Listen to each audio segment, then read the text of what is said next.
If your doctor isn't your partner in healing, you find yourself another doctor. Yeah. The sooner that you can move yourself to the number one position in your priority list, the rest of your life will feel easier. Yeah. You'll feel more fulfilled. If your body had a language, it would talk to you in symptoms. It doesn't have words, so it gives you feelings. Whatever symptom they experience on the scale of suffering is suffering. If you are fatigued every day, that's a form of suffering. Yeah. In this modern world that we're calling biohacking, nature was the original biohacker. Yes. The solutions are there. If you are not lining up with nature, you are going to have a massive hormonal imbalance. If you want to balance your sex hormones, you can't leave nature out. You can't leave circadian rhythm out. We've got to root ourselves back to these ancient healing strategies. We have lost our way. Going back to basics, right?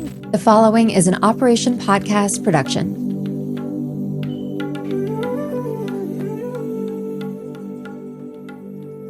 Welcome to Rooted in Wellness with me, Mona Sharma, a podcast focused on shifting your vibration from imbalance to balance, allowing your body to heal and thrive naturally. In a modern world that often challenges our well-being, we'll explore how to navigate through these obstacles to emerge rooted in your health, yourself, and your life, drawing upon the wisdom of ancient healing practices merged with the latest scientific research. From growing up living on an ashram, recovering from 2 heart surgeries, to becoming a celebrity nutritionist, I'll guide you on this beautiful journey of becoming rooted in wellness. My heart is so happy that you're here. My heart is happy too. Of all the interviews I've done, this might be the one I've looked forward to the most. So. Which is why I called you first. I love it. I love Nice it. to be with you. Yeah, thank you. So the intention around this podcast, honestly, is to really bring forward these ancient healing practices in a modern day world, right? To really help us feel rooted, but rooted in our health, rooted in our life, rooted in our bodies, but also our inner wisdom. You and I talk about this a lot. Like, what do we do to turn down the noise of imbalance and stress in the outside world to come back to what really matters? We know that this is where our brilliance exists. Women have this divine intelligence when we can turn on our inner wisdom. Everything else comes into place, right? So true. So true. So to start off, I thought, for something fun, what makes you feel rooted in your life and why? Ooh, you're starting with the difficult questions first. That's good. That's good. The first thing that comes to my mind is my family. And it's really interesting because my kids are technically grown. They're 23 and 21, but as a mother, and I think this might be a universal woman, definitely a universal mother thing, that when you're with your kids, you feel complete. Absolutely. So has to be like number one, and it's just being in my home with my family. And then I'm like a body person. So when I work out, when I eat right, when I fast, when I'm doing all the right things for my body, I'm grounded, I'm rooted, I can be my best self. And would you say because of your journey, like for me, my healing journey had to take me back to all these practices that I knew inherently were there? Yeah. But what about your healing journey? Yeah. Well, my healing journey is complex. And still going. Yeah. It's totally still going. The emotional journey is happening now. Yeah. But my first door into really being in a health crisis that needed repair was when I was 20. I was diagnosed with chronic fatigue syndrome. And I was actually living here. Well, I was in college, and then I came home for Christmas to LA, and I couldn't get out of bed. And my mom sensed something was wrong, another female moment. My mom had that intuition of like, this is more than just college fatigue, and ended up taking me to one of the best top chronic fatigue specialists in the nation, was down in Redondo Beach. And we went there, sat behind a mahogany. He had this big mahogany desk, white lab coat. And he basically told me, yeah, you have chronic fatigue syndrome and we don't know how to fix it. And here are the medications that might or might not work. So we're just going to start you on a bunch of trial medications. And my mom, again, another woman moment, my mom said, well, she's got to get back to college. And he, in his arrogance, said, does she look like she can get on a plane and go back to college? And my mom turned to me and she said, we are not going to believe what this doctor is telling us. Let's go.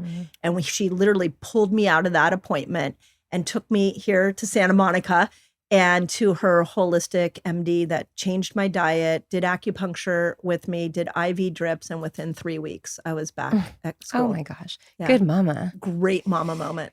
And can we just tie that in? So you were in your 20s. Yeah. I was in my 20s when I was diagnosed with atrial tachycardia, had 2 heart surgeries, and had this aha moment also.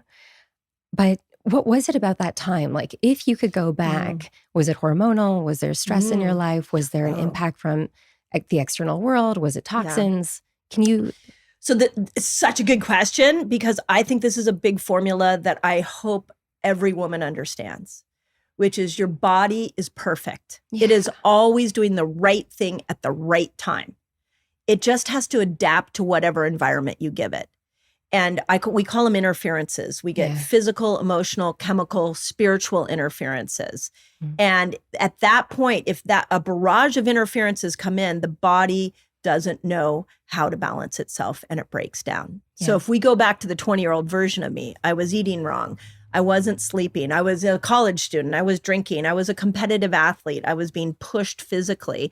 I was lost spiritually. I wasn't grounded in anything. I was a very different version of myself. And I just feel like it interfered with the wisdom in my body. So what I did is go back to grounding myself with diet and supplements. A book that changed my life was called Living in the Light by Shakti Gawan. Oh, brilliant. And I started visualizing and meditating. And so it just removed all those interferences, and then the body was able to heal. It's funny. I was given that book when I became a yoga teacher, which was a game changer. But, I think this is something that's still relevant today. So here we are, we experience these symptoms, right? Yeah. We live in a society where these symptoms have become normal. Yeah. You and I speak with women day in, day out, where if we were to ask a room full of women, how many people here suffer from irritability, PMS, fatigue, low sex drive, brain fog, constipation, diarrhea, bloating, irritable, all the things, right? Every hand in the audience is up. So we get used to living this way. Yeah. Then, because of what we know, we go to our medical doctors who aren't necessarily our partners in healing. Yes. God bless them. There's a time and a place for the medical community. Yes. They are trained to take away the problem. Yeah. When I had my heart palpitations, they gave me a prescription for beta blockers, which completely threw my entire being off, right? This man told you that this was the only way that it was going to be. And we leave these doctors' offices almost like a label, like, oh, I'm sick now. Yeah.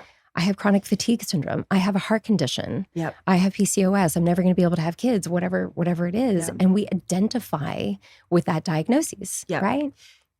One thing I want to say on that is what I think we need to start realizing is that the healthcare system is a patriarchal system. Yeah. So it's like when we throw healthcare in, we talk about it.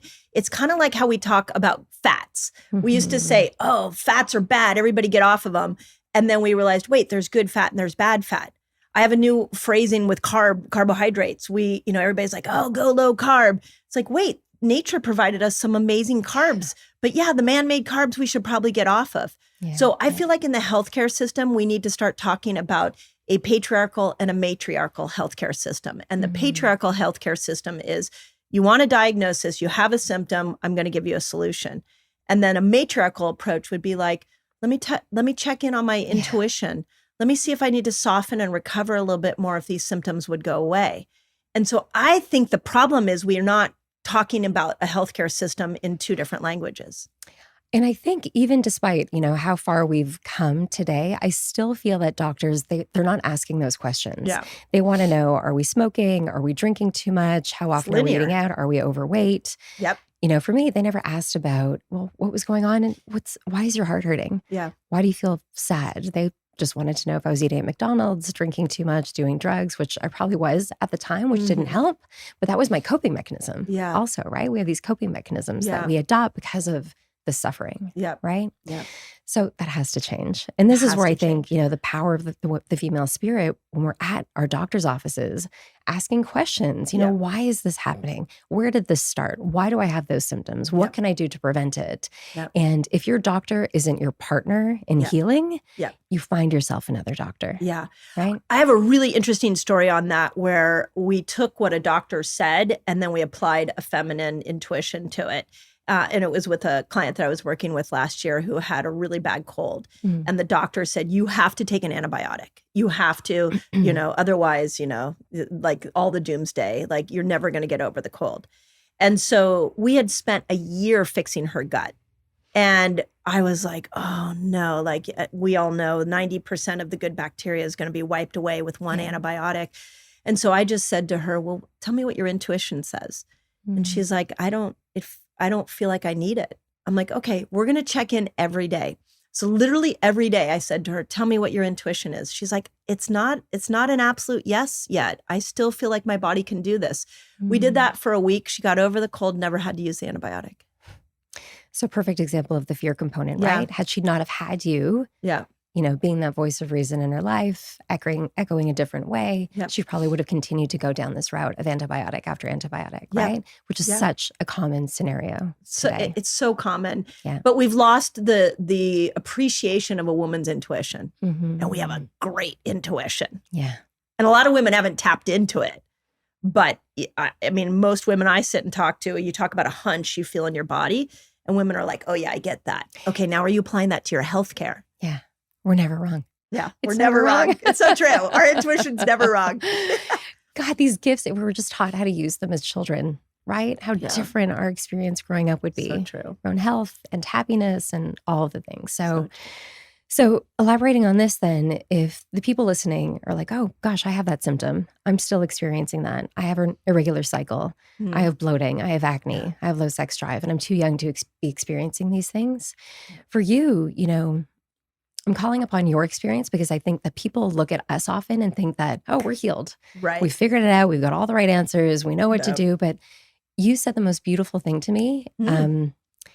We had just finished a fast, and I'm like, Mindy, I've got mold. Why do I have mold? I have mold poisoning from having mold exposure in our house.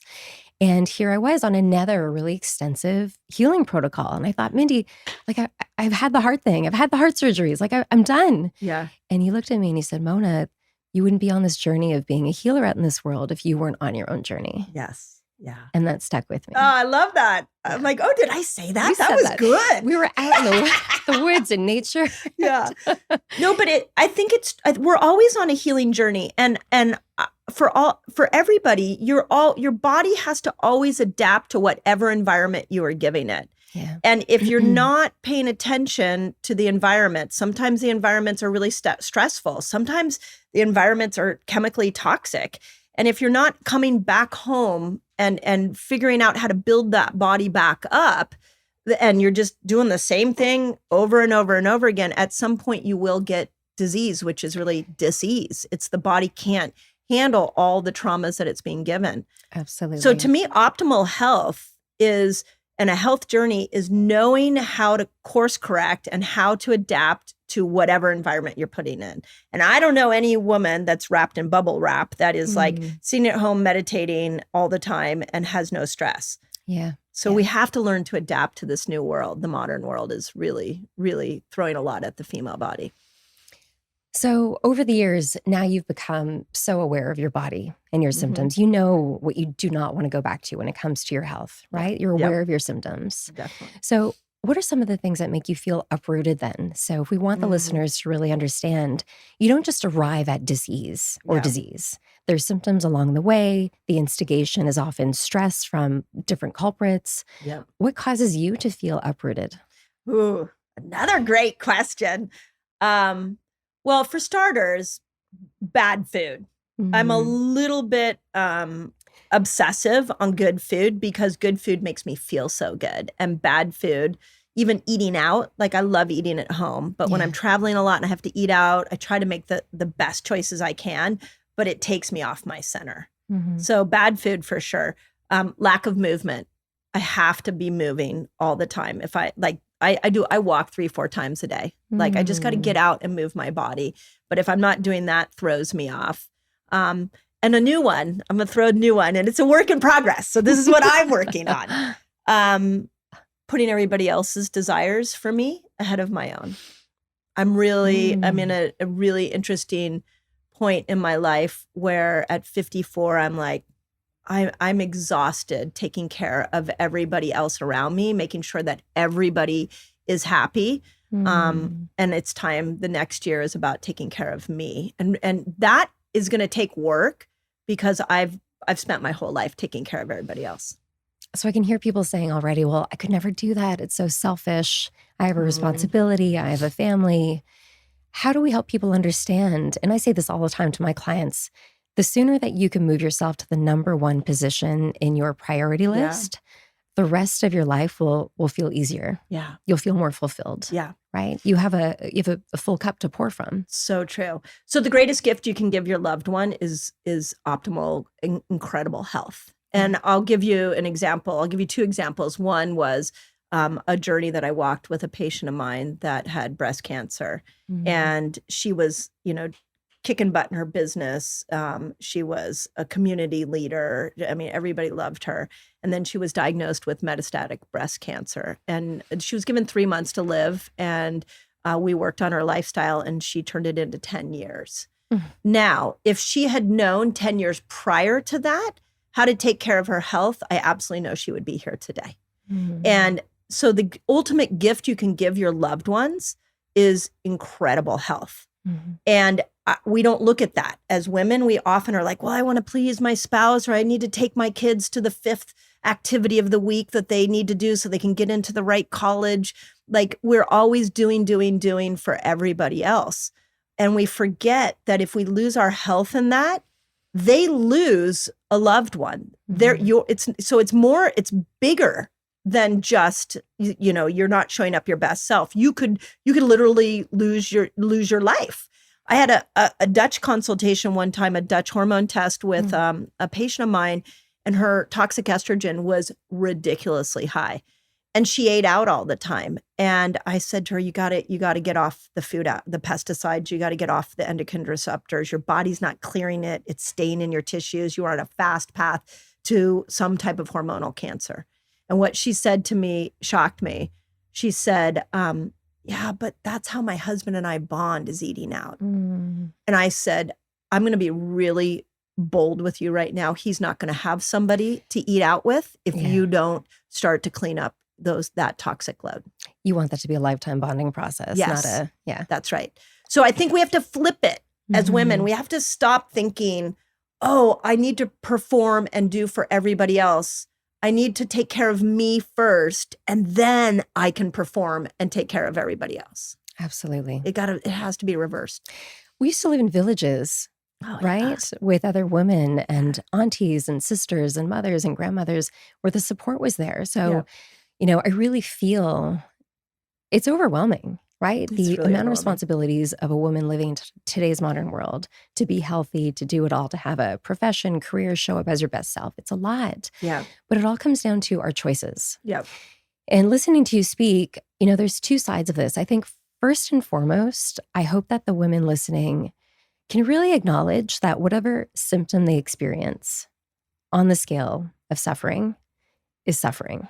Right? If you are fatigued every day, that's a form of suffering. Yeah. If you cannot sleep, if you have an irritable bowel, if you have bloating every day, these are all forms of suffering that we try to swallow. Yeah. Right? And the suffering over time accumulates. Yeah, it's well said. So I think that I think we need to give women permission to kind of hold space for the fact that they've been going through life suffering day to day, right? Yeah.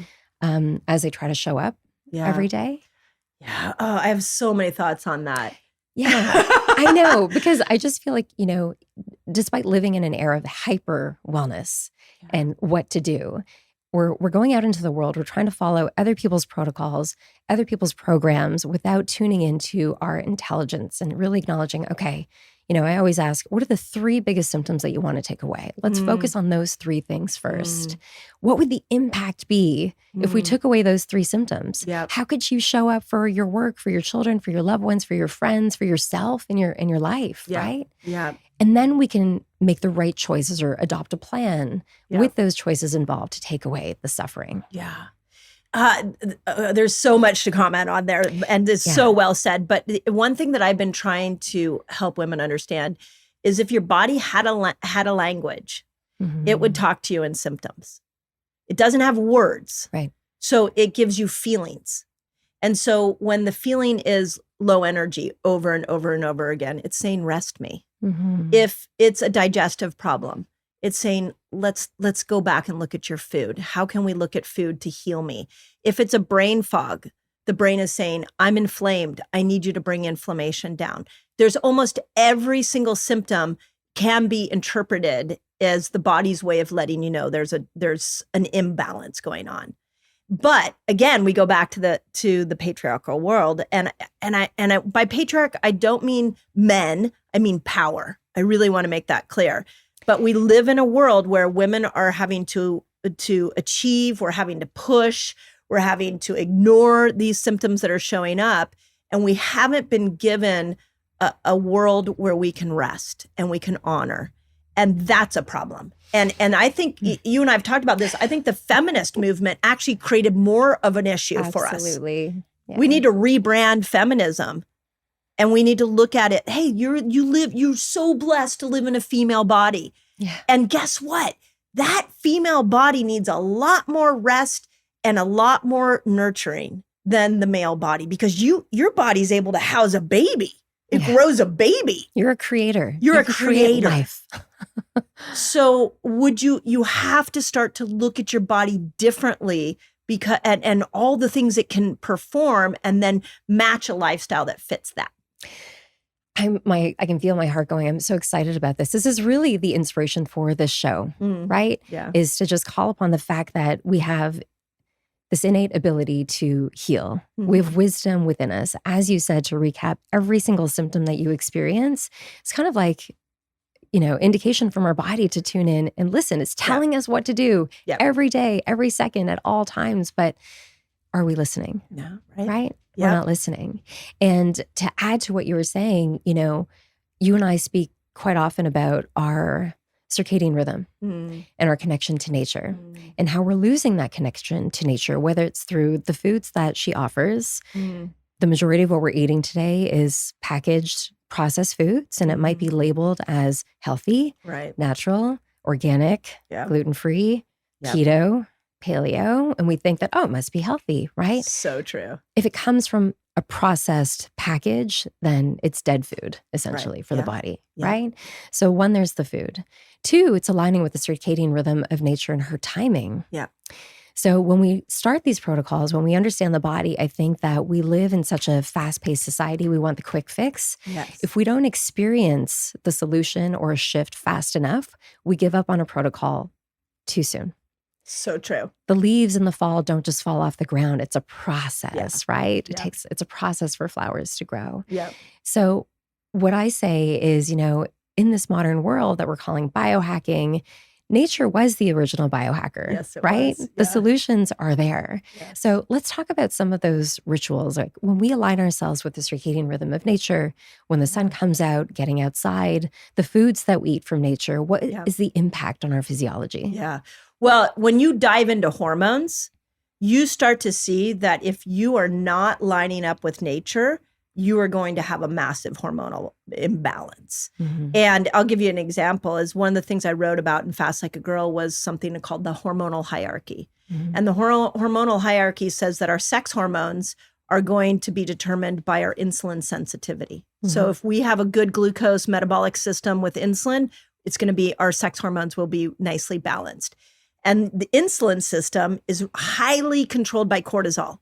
So if we're really stressed, it's very hard to lose weight. The body doesn't work that way. It has to be in a non-stressed way to lose weight and to become insulin regulated again. Yeah. But at the top, is oxytocin. And oxytocin is that what we're getting right now, talking to each other. It's what you get when you go out on a hike.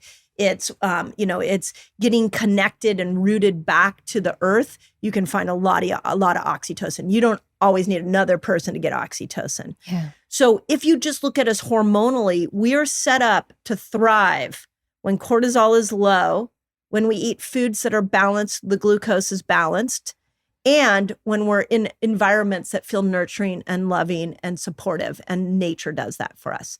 So yeah, we could go into like receptor sites in the eyes for serotonin. When we get light, it stimulates those receptors, and then all of a sudden you have light. We can go into cortisol gets raised within the first half hour to an hour when you wake up. So that's a great time to work out. We can go into all of those little hacks. Yeah. But we have to understand that if you want to balance your sex hormones, you can't leave nature out. You can't leave circadian rhythm out. So it is that simple. Acclimate with nature. Yeah. Like start there before you go for another fad or protocol. Start with nature, right? Yeah, start Get with outside nature in the morning. Yeah. Yeah, eat the right foods that are grown in sunlight. And from an Ayurvedic perspective too, we often talk about the soil.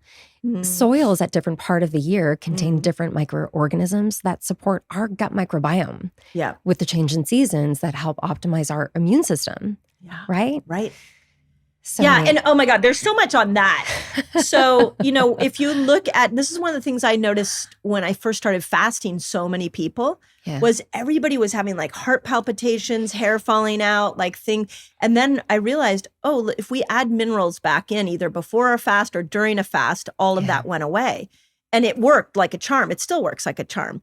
But then I had to ask myself, why are we so mineral depleted? And that's where you go to the soil. Well, we've been monocropping.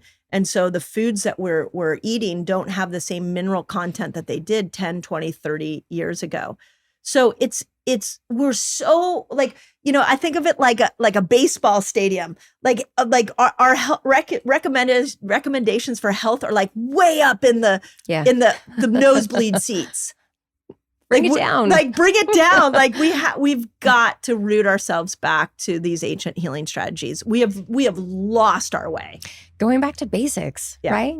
So do you think that in terms of hormone balancing, what if we were to go back to the way that our ancestors ate? Oh, yeah. What would the impact be? Well, okay, let's go to the cave woman. I've thought about her a lot. We're just going to go all the way back to the primal days. So for starters, we have to remember we have two systems. So we're like a hybrid car. So we have a system that when we eat food, we can stimulate a certain energy system. And when we go without food, we can actually tip into these ketones and get a ketogenic or a keto response that amplifies brain power. So what she probably did, she didn't eat all day long. She didn't eat 6 meals a day to speed up her metabolism. No. She did not do that. No. She wasn't told breakfast was the most important meal of the day. She came out of the cave. She looked at what she might have had from the night before. Maybe it was plants and berries. Maybe there was some leftover meat from a kill. And maybe she rationed that throughout the day, but then she had to go hunt for food and go find food again. So she had to tap into this fat burning ketogenic system to be able to go and find food. She was also in community. The women didn't do things in a silo. Yeah. So she was around other women that were supporting each other. We don't have any that I know of any research on what that women did with their cycles, but we do have the red tent theory, which is, when she actually bled, she was brought to another part of the community. But that was so that she could be cared for. Right. Supported. By the other women. She probably cycled with the moon because she didn't have synthetic light. So probably many of the women cycled together. And if I had to guess, they probably, all the cycling women went into the red tent, and then the menopausal women, we didn't live as long back then, but there were most likely the elders of the community took care of those women. Okay, so women must have been happier. Oh, for right? sure. For sure. If there was synchronicity with hormones, living in these communities where women were supported and nourished during the time of their cycle, there's probably way more compassion and understanding. Yes. Right? There was empathy for each other as they were going through things at that time. Yeah. Granted, okay, so if we look at that model in today's world, you and I talk about this all the time also, like, why is it more challenging? So you have this incredible community. Often, even myself, my gosh, if I've tried to go on a keto diet or through a water fast with compromised detox pathways, right? Yeah. That like, these people will start a fasting journey. They feel incredible. Some people get into a bliss state, Yes, they right? do. Because they have more mental acuity and cognition and focus and joy. But for me, I was suffering. And I think a lot of women experience this, whether it's through a keto diet or through fasting. Yep. But this is keto and fasting in a modern world Yes. where we're bombarded with so many chemicals and toxins from our environment, from the water, from the air, and of course, from the food that we eat. Yep. So what can we do to counteract that? If people have never fasted, they want to start diving into this journey, what's the first thing that they should do to kind of ensure a better payoff for their fast? Yeah, I love that question. I want to take a quick break from our episode to thank our sponsor, Paleo Valley. Paleo Valley is most known for their amazing grass-fed beef sticks, which I recommend to all of my clients as it's the perfect high-protein, nutrient-dense snack on the go. Plus, they are sourced from U.S. family farmers that use rotational grazing practices, and they're fermented for optimizing gut health. But what most people don't know is that Paleo Valley offers a wide range of nutrient-dense products and supplements that you can use to supercharge your health. One of my favorites being their organic coffee. Yes, Paleo Valley sells my favorite coffee. Why? Conventional coffee plants are heavily sprayed with pesticides and herbicides and insecticides. Plus, coffee beans can contain mycotoxins, which are mold toxins that can contaminate coffee beans during storage. So to avoid the chance of consuming these nasty toxins in my coffee beans, I opt for Paleo Valley's organic coffee instead. And the best part is that they load their coffee with mushrooms like turkey tail and reishi to bolster your immune system, cordyceps and shiitake to provide a natural energy boost, supporting your active lifestyle, chaga mushrooms to deliver an antioxidant punch, protecting your body from environmental stressors, and chaga and reishi also to help your body handle stress effectively. To try out Paleo Valley's beef sticks and their organic coffee or any of their amazing nutrient-dense products and supplements, head over to paleovalley.com/Mona and use code MONA at checkout to save 15% on your order. The word I use for what you just described is we're in an evolutionary mismatch. Yeah. Yes. Like the modern world and the female body are not thriving together. And the modern world to me is all the physical, emotional, chemical interferences that we're just bombarded. Even the amount of information we have to deal with every day. Absolutely. So I think that's the first thing to say. With fasting, let's go back to the ancient healing practice. The first door into fasting is clean up your food. That is the first door in. And we can count macros and we can do all that if you want. But let's make it really simple. And here are the 3 things you do. Make sure you're eating good fats, not bad fats. Right. Just clean up the fat system because it inflames these cells. It makes you very insulin resistant. And people think of sugar as causing you insulin resistance or carbs. Yeah. It's actually bad fats. It's the corn oil, the cottonseed oil, the canola oil, the vegetables, all that. Like get just good fats, not bad ones. Then when we go to the carbohydrates, nature's carbs, not man-made carbs. So we can debate keto, not keto. I'm just saying just eat what came from the earth and don't eat something that's in a box. Yeah. When you walk into the grocery store, don't go to the middle aisles. Yeah. Go around the edge or don't go to a grocery store. We go to farmers markets all the time now. So that would be the next step. And then the third is really looking at toxins you're eating. So this is like the Diet Cokes, all the red dyes that are in food. Like, let's just get your toxic load down. If you just spent a week doing that, fasting would be so much easier. Absolutely. So I like it to start with food and then you can compress your eating window. We got stuck as a culture in this idea that I got to eat when I wake up. I got to eat 6 times a day to speed up my metabolism. None of that is accurate. We have to realize that we have a window to eat and a window to fast. And that's how you look at your 24-hour period. I want to unpack that so much. Yeah. So much goodness. So 2 parts. One, let's talk about the specific food. So what you and I do to build a plate with simplicity. Yeah. I keep it so simple. So simple. Right? Yeah. And then 2, the kind of eating window that aligns with circadian rhythm for us. Okay. So first and foremost, if you were to build a plate, How do you build your plate? Oh my gosh. Well, my plate probably looks very similar a lot. So there's always a vegetable. Usually it's a salad. I love salad. So I have like pre-made salad mixes in my house all the time. So there'll be some salad. There'll be some meat. So I do eat meat. So that's just a personal preference that I know works for me. And then there's probably a carb. But my carb would be sweet potato. There's pretty much a sweet potato in every day, probably. So because I do love sweet potatoes. And then there's something fermented. So it's a sauerkraut. If I can't find the sauerkraut I love for the meal, I'll do like a raw kefir and drink it with the meal. But that's pretty much, and then I'll drizzle it with grass-fed butter or oils. That's a pretty common meal for me. Incredible. Okay, so when we look at our plate, there's a fiber focus from fiber-rich foods that come from the earth. That's right. I would add on this time of year for someone like me, for my digestion, I typically cook or steam those foods to make them easier to digest. Ooh, smart. Right? I like that. In the summertime, I go more raw. Wintertime, I go more cooked. Yeah, I love then that. we add a good quality protein, whether you're vegan or meat eater, just a good quality protein. Yep.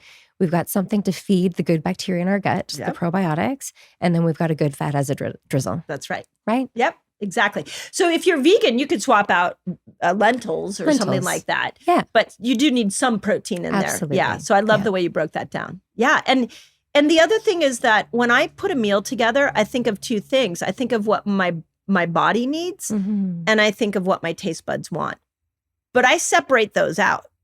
Whereas I think everybody makes a meal choice based off their taste buds. Absolutely. And when I go to a restaurant, I look at the menu very different. I look at what on this menu do I not normally eat? And I pick whatever I don't normally eat, because we have trillions of bacteria in our gut. And if we're feeding them the same foods over and over and over again, you're again creating monoculture. Less diversity in the gut, right? Yeah. But that's a good point too. Like, we have different taste buds for a reason. We were born this way. Different taste buds make us crave different foods. And if we were to tune into the intuition of that, right? Sugar doesn't mean processed sugar if you have a sweet tooth necessarily. Growing up with Ayurveda, we would include dates or something once in a while, or like a cinnamon tea or something that would honor and satiate that sweet tooth, right? I love that. If there's balance amongst the flavors and stuff like that, then we feel a lot more satiated. Yeah. And we're not looking at our diet as restriction. I think that's one thing that we need to stop focusing on. This isn't a diet. This isn't restriction. This is simply eating for our constitution so that we are nourished. Yeah. So, you know what happens on that? And I just want to free women, because that statement is so important, is that we go into restriction. And then when we don't succeed at restriction, we turn on ourselves and we go, oh, I'm just not disciplined. I couldn't stick to it. We start to blame ourselves, and then we try harder. And now we're raising cortisol, making ourselves more insulin resistant, throwing our sex hormones off. Yeah. So there's a rhythm. Our hormones have a rhythm. We have the circadian rhythm. Like, we need to be in rhythm with our body. Let's throw the word vibration out there. Yeah, great. We can do that. So you and I, our vibration right now is uplifted, right? Yes. Our hormones are like honoring us. We're here, we're hyper present, we feel really good. Yeah. When we tend to go out into the world in this state, chances are we make better choices. Oh, so well said. If we are not honoring our vibration, most of us, it's very often in today's world that we are waking up with stress and anxiety and worry and tension and fear that causes us to live in this low vibration, contracted state where we crave the simple carbs, where we crave the extra coffee and carbohydrates and stimulants to help us get out there and go, right? Yes. So do you have a mindfulness practice around your food choices or eating? That's a great question. So, for sure there's gratitude before I eat. Like, there's a thank you for this meal. That definitely is a part of it. It's something I've been teaching my community recently, is the environment in which you eat in is almost as important as what you're eating. Yeah. If you think about it, like, we don't really talk about that. We're so obsessed on am I eating the right thing or not? But then we don't think about the environment.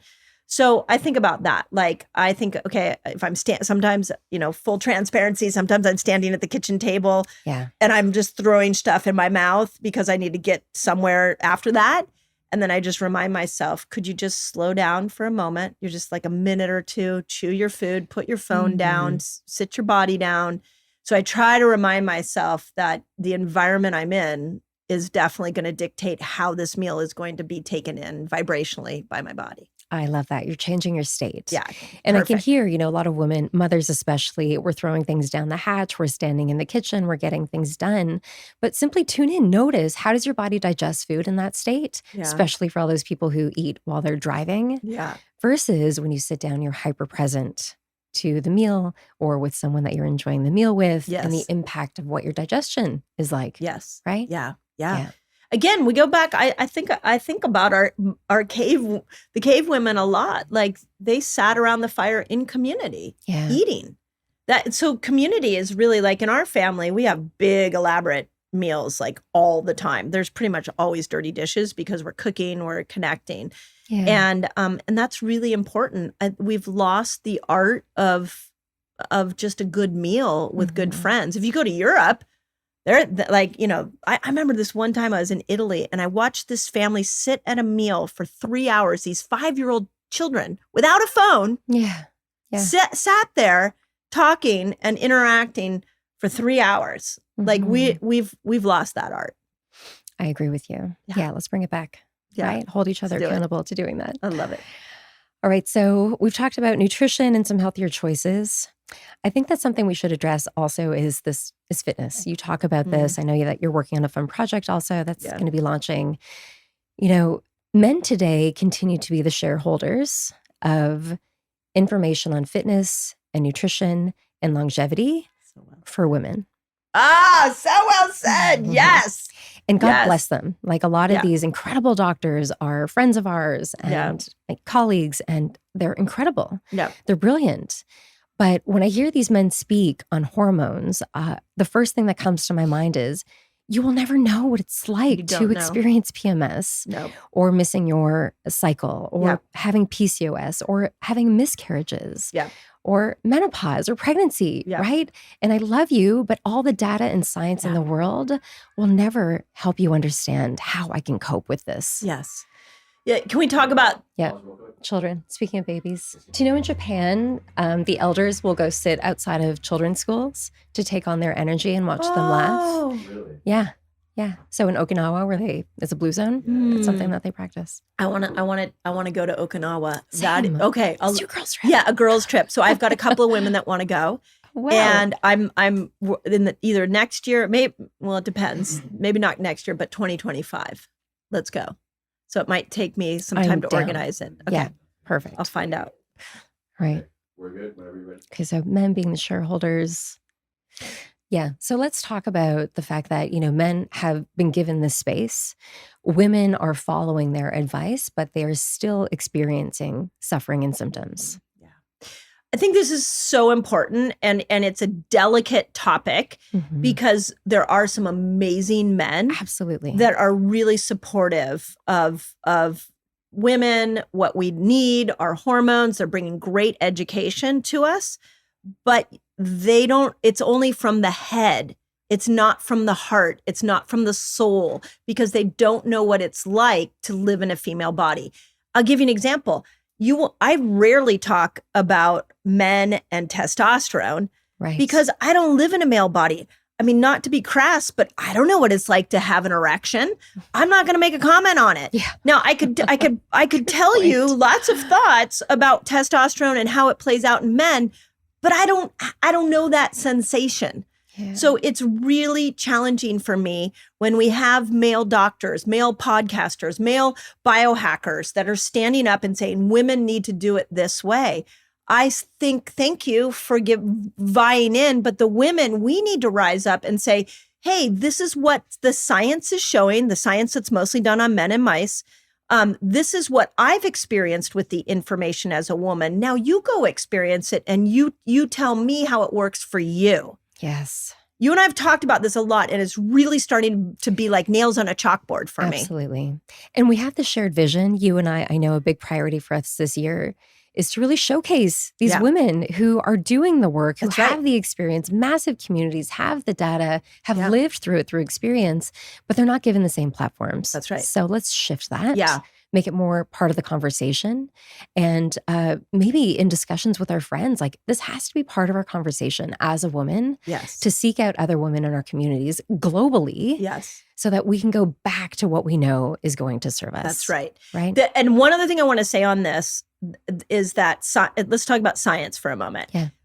We have lifted science up as the Yeah. hero. Yeah. And I can tell you in the world that I live in, there's so much arguing about science. It's like, well, this study said this, and then this person said this. Okay.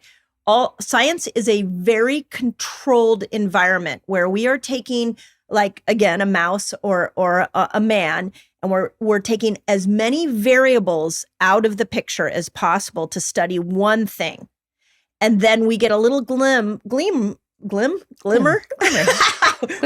of what that one thing is. But a female body doesn't work like that because our hormones are always adapting to our environment. So you can't isolate us. I think it's going to be really interesting to see, here in America, Jill Biden just said that she's taking a bunch of money and putting it towards women's research. It's the first time ever done. I think they're as happy as that is, I'm worried it's going to be a little problematic because you're going to need to take women that are all cycling at the same time, women that are all in the same time of life. And I also just have to point out that I fear that much of that money is going to go towards pharmaceuticals. I agree, which is frightening, which is Yeah. why we have to have these conversations now. Yeah. And I think that one of the best things that you've pointed out also is a lot of the studies that have been done around dieting, they were done on men, Yeah. right? When my heart health was at its worst, I was on the Atkins diet. I was working out hardcore Right. at the gym every single day because I didn't acknowledge my hormones. Yes. One of the greatest things that I've learned from you is the fact that if we really think about our constitution and having optimal hormone function, Mhm. to think of your body as a symphony Yeah. or your hormones as a symphony. Yeah. When there's one hormone that's out of whack, the symphony's off. It sounds horrible. Yeah. It's really true. And the place that you learn this a lot is through the perimenopause, menopause journey. Mhm. I also am concerned right now because on one hand, we're opening the menopause conversation up. Amazing. I'm so happy that's being had, but there's only been one conversation that's like every woman should rethink about HRT. Right. Now, I can tell you as a woman who's watched hundreds of thousands of women go through the perimenopause and menopausal years, everybody does it different. Mhm. So HRT might work for one, whereas it's going to need to be different. Bioidentical might need to be somebody else's solution, whereas another woman, all of those may be wrong. So the symphony has to be a personal symphony, Mhm. and we have to understand that it starts with lifestyle. Starts with lifestyle and, the expectation that there has to be some grace. Figuring out your perfect HRT, so hormone replacement therapy, Yes. what you need, but giving it time, giving your body the ability to adjust so that you find your rhythm and what suits you most, right? Yes. And this is where you need to have a care team That's right. in place. Yeah, right? and a community. So a care team, a community. You and I were just talking about this earlier. When I start working with a client, that's one of the things I do is I look and go, okay, how do I pull together a group of doctors, practitioners to be able to support this human that's trying to heal? And most of the people that I'm working with are women. Well, they're all women, and they're all wanting hormonal balance. So it's pulling a team together and a lifestyle together that matches that woman. Yes, absolutely. Okay, so we talked about the importance of preparing the body for fasting, right? Yeah. We're going to heal our hormones. We're going to come back into balance, find our happiness and joy again. Yeah. For the people listening, give us an easy entry into fasting. Yeah. What does it look like? Okay. Easiest that I have found, and then we'll talk about variations, is after you've made the food changes that we talked about, just push your breakfast back an hour. Mhm. Let's just start there. Now, what most people tell me is, I'll get two answers. One, some people will be like, well, that was easy. I didn't want to eat breakfast anyways. I've just been eating breakfast because I heard it was the most important meal of the day, which, by the way, was a slogan that Kellogg's came up with I for their remember saying cornflakes that. back in the 70s. Yeah. Marketing. And man. we're still using that. So you push your breakfast back an hour. And if it's easy, then the next day you're going to push it back 2 hours. And you keep pushing back breakfast until it's difficult. Now, if on that first day it's difficult, okay, stay there. You pushed it back an hour. Do that the next day and now keep it pushed back an hour. What you're doing is you're taking all your food and you're compressing it into one eating window. Mm-hmm. So instead of looking at little small meals throughout the day, you're now looking at your 24 hours as I have a window and time when I'm going to eat, and I have a window and time when I'm going to rest and let my body heal. Yeah. And so you're taking this eat every 2 hours idea and you're compressing it. But the part that I want people to understand is the difficulty is where you're healing. It's just like the gym. If you go to the gym and you don't push yourself, it's not hard. You're never going to get fit.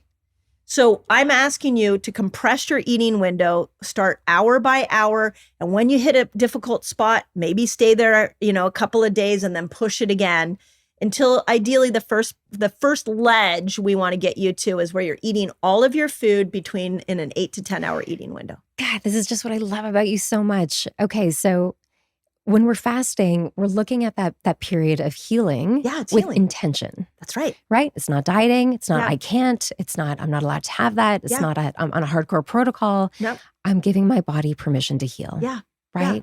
And healing doesn't always feel good. A fever's healing. Absolutely not. Yeah. But from what you know and what I know, and I'll get to your book in just a second, the feedback with people who practice this over time, they feel the physiological impact biologically, mentally, spiritually, emotionally, on every part of our existence, really, right? That is the joy behind this. And you're the first one to really honor that. It's it's different when you can come at intention. It's different when you can come at fasting with intention that way. And we only get one body, one vessel, right? So everything counts. So, people obviously will be able to check out your book, but like some of the things that people say about your book, Fast Like a Girl, life-changing transformation. I finally feel happy in my body, like as an adult. Can you imagine? Dr. Mindy finally has a voice for women, right? Like that even makes me just so emotional. And your book ties into everything that we spoke about today. So I'm excited for everybody to get a copy if they haven't already. And I guess to wrap things up, are you cool with some rapid fire questions? Yeah, I just want to say thank you because I don't read my reviews. I had to. I'm like, this is ridiculous. I feel so happy about you. So thank you. And the one thing I would just say on that is, so last night we got my agent sent me the total numbers of what this book has done in a year, and less than a year, 500,000 copies worldwide. Of everything from Audible to ebook to hardcover. It's crazy. And I literally sat in my hotel room like crying. And I told my husband, I'm like, you know what I love about this is that the way I literally wrote it just out of the kindness and compassion of my heart, knowing that women needed something that I was seeing was working in my clinic. It was working with the people who are following me on YouTube. And I had no other agenda. I literally had no other agenda. It was like, this needs to get out to the world. We should probably write this. And then it started working for women. And then people started sharing it. And so to me, this is our book. This is women's books. It's not mine. I have no ego attached to it. I know you don't. Yeah. And that's what's so beautiful. You have this incredible community where the feedback was just given to you, right? Yeah. And can you share, just because I've heard this with you off the record, speaking from your heart, like the vision of what you have for this moving forward. Yeah. What is the impact of people following this protocol and women stepping into their power finally? Thank you. Well, so what's really funny is I thought I was writing a fasting book, but what the world saw and what I see is that women were hormonally illiterate. They didn't understand their hormones. So in learning their hormones, they're taking their power back. So the vision I have for this book is that it's a self healing tool where women can do it that don't have money, don't have time, don't have resources to the best doctors who may or may not be able to even help them. That literally you could pick up this book and you could heal yourself and you could balance your hormones, and you get the credit for that, not me. You get the credit for that. That's the vision I have for this book, and that's how women are taking it. Thank you for saying that. Yeah. Because we are walking, talking miracles, and we're finally taking our health into our own hands. Right. Right. Thank you. Okay. So what are some of the most common misconceptions that you're seeing women take with their hormones? Oh, that we can manipulate them. Yeah. That there's no manipulation, whether it's a supplement or a patch or a cream. There's a lifestyle. Yeah. Women are forgetting there's a lifestyle. We have to bring lifestyle back for hormones to be balanced. And we're not having enough conversation about that. In fact, I would probably go as far as to say I may be the only person talking about that. And I don't mean that from an egoic. It means like, hello, why are we not talking about lifestyle and hormones? It's the most essential part of balancing your hormones. And what you just said, if we had you looking at us every day, you can heal. Yes. You can heal. Just someone believing in you, you can heal. Yeah. What's the one way that women are making health and healing too complicated? Oh, the latest and greatest next diet, the latest and greatest next supplement. There's no latest and greatest next thing. You are the latest and greatest. It's your body. So when you start complicating it by and even I see it in my world, I want to count the macros. I got to get my blood sugar right. No, you just need to slow down and learn some basic principles that nobody taught you. And once you learn them, you're going to see how much control you have. Stop giving it away. No more trap. No more going back into hardcore. That's right. That's right. What's your favorite ancient healing remedy or recipe? Well, I have to say fasting. Obviously. And but then I think it's circadian rhythm, getting yourself back into light. So I've been spending a lot of time getting up in the morning with the red light, going walking with the red light at night. I love thinking about what our cave people did. I prioritize sleep. I prioritize connection and community. So it's pretty much everything that you can imagine a cave woman would have done. I'm trying to do. Beautiful. And what about modern medicine? What is it about modern medicine? What is it about modern medicine that excites you? Oh, crisis care. If I'm in a car accident, if something, God forbid, happens to me, what we do in the ER room is a medical miracle. Absolutely. And we do such good work in the crisis area where it's the chronic disease area that we've lost our way. And do you think doctors are going to catch on to this idea of integration for healthcare? Oh, I think they are. But I'll tell you, unfortunately, I think they are because of they're finding that, it's either financially beneficial for them to start talking about lifestyle. I mean, it's not, I don't believe it's all about altruism. I think they're just, some doctors are getting fed up with the lack of results medications are getting. But yeah, some are stepping out of that paradigm into the integrative paradigm.